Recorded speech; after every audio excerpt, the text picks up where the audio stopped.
Tu sais quelque chose qui m'a toujours intrigué. Pendant la majeure partie de ma vie, j'ai pensé que j'avais tout compris. Je pensais que je comprenais les gens, que je maîtrisais les questions de foi, de religion, de croyance. J'ai grandi à l'église, avec la main de ma mère sur mon épaule et une Bible toujours à proximité. Avec cela, je suis arrivé à la conclusion que je savais comment le monde fonctionnait, ce qui était bien, ce qui n'allait pas, qui détenait la vérité. Mais ensuite, j'ai découvert que j'avais tort. Ce n'était pas seulement une erreur, c'était une erreur totale. Il y a une honte unique lorsque la vie vous montre à quel point vous ignorez vraiment. Avez-vous vécu cela? Ce moment où vous êtes tellement sûr de quelque chose que vous pensez avoir toutes les réponses? Et puis soudain, la réalité entre en jeu et dit, « Attends, mon ami, tu as peut-être besoin d'entendre ça. » C'est exactement ce qui m'est arrivé. Pendant des années, j'ai considéré l'islam comme quelque chose de lointain, quelque chose qui ne me concernait pas, quelque chose qui appartenait aux autres. Je pensais que chacun avait son propre espace, sa propre terre, sa propre croyance. Et j'ai entendu des choses partout, ces conversations de gens qui n'ont aucune idée de ce dont ils parlent, des informations, des programmes télé, des commentaires à table. Des gens qui parlent comme s'ils étaient des experts d'une foi qu'ils n'ont jamais étudiée. Et, comme un imbécile, j'ai fini par y croire en partie. Non pas par haine, mais par pure ignorance. Et l'ignorance, lorsqu'elle n'est pas reconnue, nous fait dire des bêtises avec une assurance absurde. Jusqu'au jour où la vie m'a donné une leçon d'humilité. J'étais en voyage de travail à l'étranger, un autre rendez-vous sur le calendrier, lorsque j'ai vu quelque chose que je n'aurais jamais imaginé pouvoir m'affecter autant. Il était tôt le matin, le soleil commençait à apparaître. J'ai regardé par la fenêtre et j'ai vu un homme ordinaire, quelqu'un qui aurait pu être n'importe lequel d'entre nous, allongé sur son tapis juste là, au coin de la rue. Des voitures qui passaient, des gens qui allaient et venaient, mais il était dans son propre monde.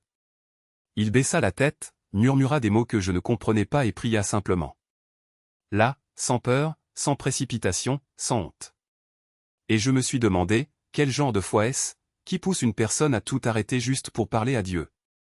Cette image n'a jamais quitté ma tête. Elle m'a dérangé, m'a fait réfléchir. Parce que j'étais là, un homme béni, qui avait vu la miséricorde divine d'innombrables fois, et je ne me souvenais pas de la dernière fois où j'avais tout arrêté juste pour prier. C'est alors que j'ai commencé à chercher des réponses. Non pas par curiosité, mais par besoin profond. Je voulais comprendre ce qui avait poussé cet homme à se plier ainsi. Ce qui a amené des millions de personnes à faire la même chose, chaque jour, 5 fois par jour, où qu'elles se trouvent. J'ai commencé à poser des questions. J'ai commencé à écouter. Et surtout, j'ai commencé à désapprendre. Et laissez-moi vous dire, désapprendre est plus difficile qu'apprendre. Parce que désapprendre nécessite de se regarder soi-même et d'admettre, j'avais tort.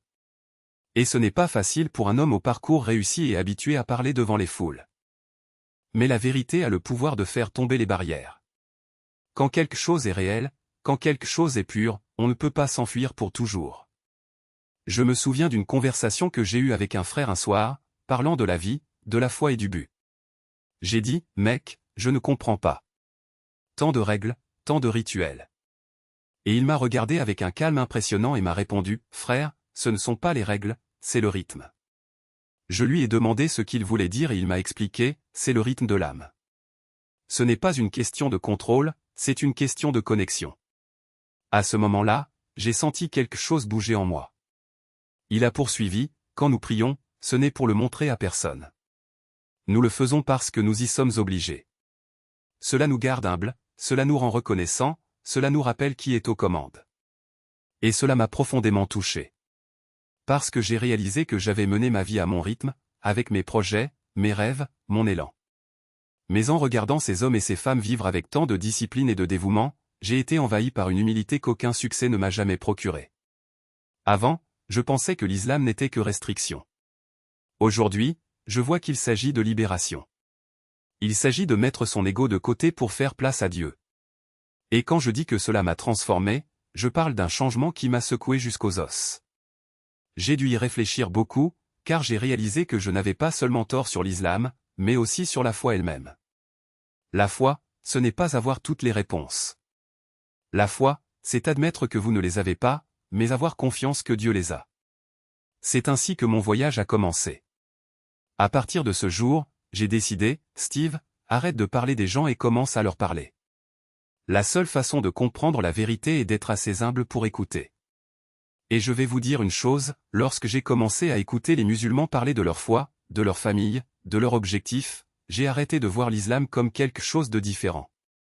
J'ai commencé à le voir comme quelque chose de familier. Des mots différents, mais le même cœur. Des langues différentes, mais le même Seigneur. Et puis je me suis demandé, combien d'années ai-je perdu sans le savoir? C'est alors que j'ai compris que je devais m'asseoir et avouer au monde, j'avais complètement tort à propos de l'islam. Parce que lorsque vous découvrez que vous avez été mal informé sur quelque chose d'aussi beau, d'aussi paisible, d'aussi profond, vous ne pouvez pas rester silencieux. Vous devez dire la vérité. Même si cette vérité vous humilie. Même si cela révèle à quel point vous êtes aveugle. Quitte à se regarder et à se dire, waouh, j'aurais dû comprendre ça plus tôt.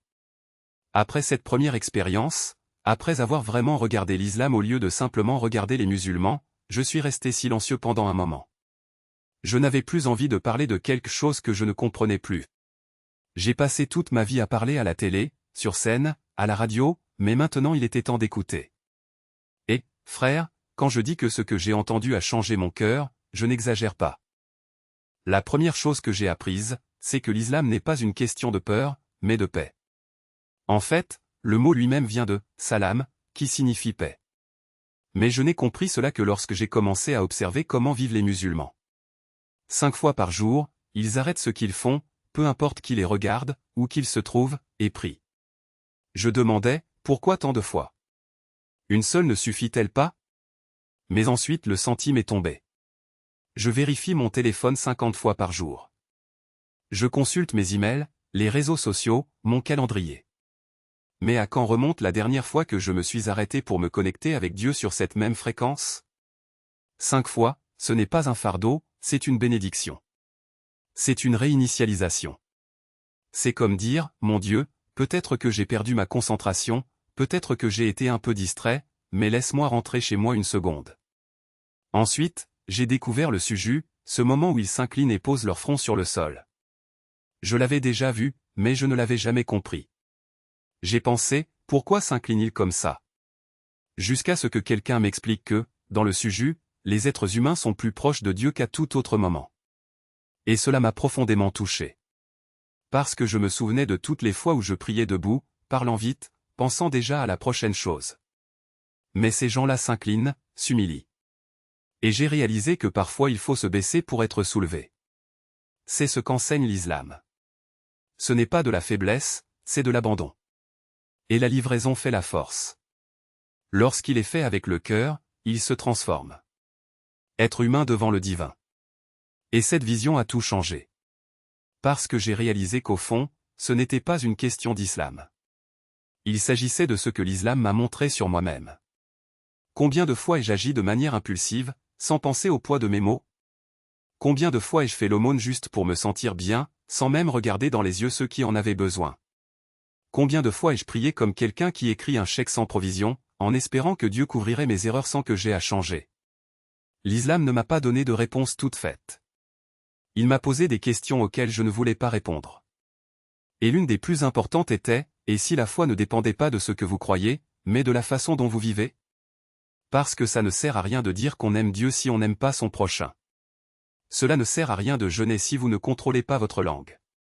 Cela ne sert à rien de prier 5 fois par jour si vous ne vous levez pas de la prière avec la volonté d'être meilleur. La religion n'est pas un raccourci vers le salut. C'est un miroir qui reflète vos défauts, vos contradictions, vos petites hypocrisies du quotidien. Et ça fait mal. Cela fait mal parce que personne n'aime se considérer comme faible. Mais c'est précisément là qu'intervient la miséricorde. Parce que l'islam ne vous dit pas, soyez parfait. Il dit, essayez. Et si vous échouez, réessayez. Et c'est libérateur. Parce que la vie n'est pas une épreuve que l'on réussit ou que l'on échoue. C'est un chemin que l'on parcourt, en trébuchant, en se levant, en apprenant. Et le plus beau, c'est que sur ce chemin, vous n'êtes pas seul.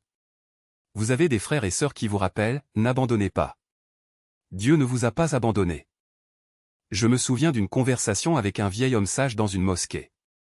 Il m'a dit, Steve, le paradis n'est pas un endroit qu'on conquiert. C'est un état d'âme qu'on cultive. Et je n'arrêtais pas d'y penser. Parce qu'au fond, nous voulons tous la paix.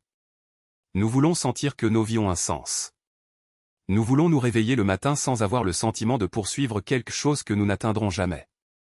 Et l'islam m'a montré que cette paix ne consiste pas à avoir plus, mais à être reconnaissant pour ce que l'on a déjà.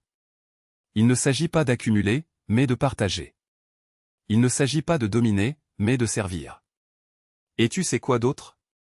Il m'a appris que la vraie force n'est pas de ne jamais tomber, mais de toujours se relever.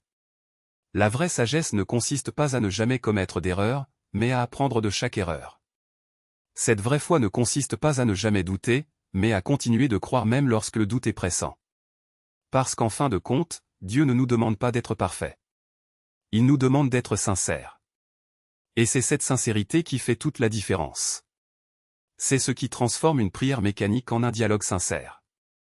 C'est elle qui transforme l'aumône en acte d'amour. C'est ce qui fait qu'un jeûne devient un exercice d'empathie. Car quand on agit sincèrement, même les choses les plus simples prennent un poids sacré. Avant, je pensais que la religion était quelque chose qui nous séparait des gens. Aujourd'hui, je vois que cela peut être justement ce qui nous unit. Parce qu'au fond, nous voulons tous la même chose, nous voulons être vus, nous voulons être aimés, nous voulons sentir que notre vie compte. Et l'islam m'a montré que lorsqu'on s'incline devant Dieu, on se dresse de manière plus humaine. Plus connecté. Plus proche non seulement du Créateur, mais de chaque créature qu'il a placée dans ce monde. Alors oui, j'avais tort. Mais aujourd'hui, quand je vois un musulman prier, je ne vois pas un étranger. Je vois un frère. Je vois quelqu'un qui, comme moi, essaie de bien faire les choses. Quelqu'un qui, comme moi, échoue parfois. Quelqu'un qui, comme moi, essaie juste de retrouver le chemin du retour. Et ce n'est pas une faiblesse. C'est du courage. Courage d'admettre que nous n'avons pas toutes les réponses. Courage de continuer à marcher même lorsque la route est difficile.